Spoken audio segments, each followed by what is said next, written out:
Why? What is it with Neymar? Why? Well, you know, he's diving, he's about the money, he's about the party, he's about this or that.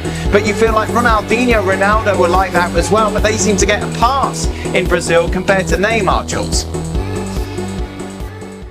Neymar Jr. is one of the most talented players to ever pick up a football, yet in his career he constantly feels like he's coming up short. Despite being one of the greatest of his generation, he's often criticized on and off the pitch. In this video, I will be breaking down a couple parts on why I believe Neymar's career is misunderstood. Everyone plays football, but Neymar, he turns it into an art form. Neymar has taken football into an art form with him being a reincarnation of Ronaldinho, but for a longer period of time. The youth idolize this man because of his skills and tricks. With football being so robotic and purely tactics, Neymar offers a fresh take of football, and at the end of the day, we all watch football for entertainment, and Neymar, well, he's box office. Every time Neymar gets the ball, it wows you, it gets you off your feet. His tricks sometimes define logics, his ability to make defenders look like they're playing Sunday League, yet we don't appreciate his game. In terms of players that play football like FIFA Street, Neymar is a dying breed of this. In terms of success, you can make an argument that Neymar has underachieved.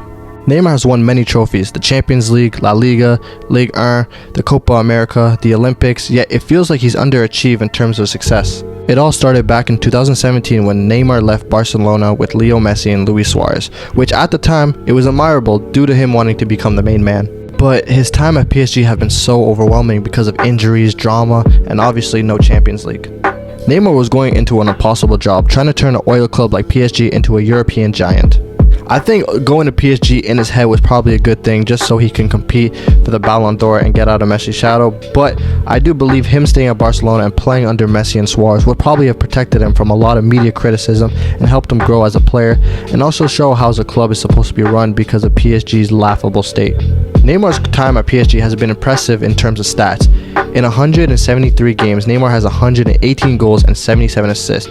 But overall, people forget that just due to the fact that he's had many injuries that's made him miss large portions of games and never winning that important Champions League trophy. Now on the subject of the media, particularly Brazilian media.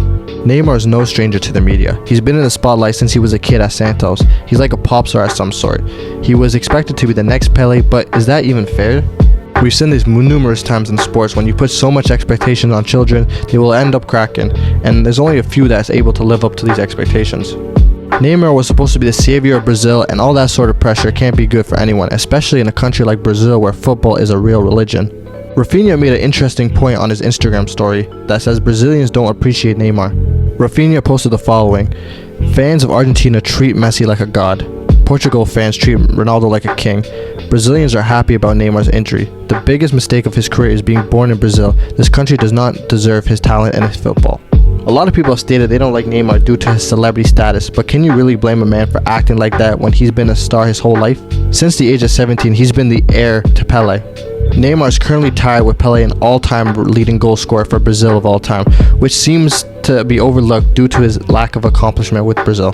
Overall, he isn't beloved in Brazil like his counterparts such as R9, Kaká, and Ronaldinho. Him not being able to lead Brazil to a World Cup definitely hurts his case. In the 2014 World Cup, he was stretchered off with a back injury. In 2018, they lost to Belgium. Those two World Cup teams, Brazil wasn't the greatest in terms of other legendary teams we've seen before, especially that 2014. If Neymar could carry Fred to a World Cup, that would have been enough for him to win a Ballon d'Or that year. But in 2022's World Cup in Qatar, potentially Neymar's last World Cup, it all ended in tears. And my last point is the Messi and Ronaldo generation. Neymar is unlucky to be in this generation because you have these two great players of all time, Messi and Ronaldo. Now with these two coming towards their end of career, Neymar is also at that age where he's not getting younger, he's starting to slow down. Competing with Messi and Ronaldo for all this time doesn't make us appreciate Neymar's greatness on the pitch.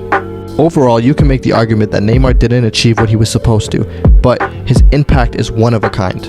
The way he influenced the youth in terms of style, skills, and haircuts. Growing up, we used to watch Neymar on the Class TV and just reacted to it in wow. Neymar is misunderstood because we look at Neymar for what he's not rather than what he is. Neymar is a dying breed of footballers that turn this game into an art form.